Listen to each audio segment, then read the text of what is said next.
নরম হলেও মিলল না সমাধান। সিপের সামনে প্রতীকী শির দ্বারা রেখে পদত্যাগের দাবিতে স্মারকলিপি।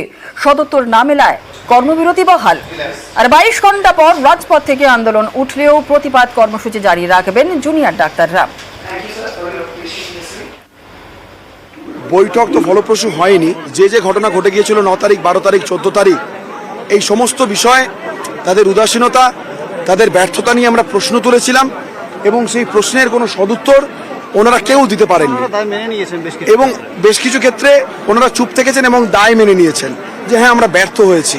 তাই আমরা আমাদের ওই যে স্পাইনটা নিয়ে গেছিলাম ওটা ওখানে রেখে ওনাদেরকে দিয়ে আমরা চলে আসি।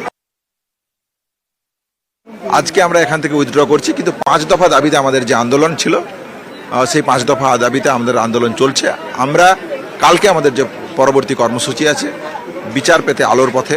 5 তারিখে যেহেতু সুপ্রিম কোর্টের হিয়ারিং আছে, তাই আমরা সাধারণ মানুষের কাছে আপিল করছি, আমাদের চোখ যেমন 5 তারিখের দিকে থাকবে, অভয়ার চোখ থাকবে 4 তারিখ, আমার আপনার সবার দিকে। 4 তারিখ রাত্রি 9টার সময় আপনারা লাইট বন্ধ করুন এবং বাড়ির বাইরে বেরিয়ে আসুন। ঠিক 9টার সময় বন্ধ করুন এবং বাড়ির বাইরে বেরিয়ে আসুন।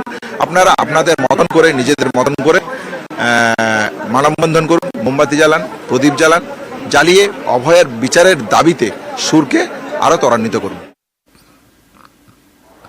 আর অবস্থান শেষে রাস্তা সাফাই করলেন আন্দোলনকারী চিকিৎসকরাই।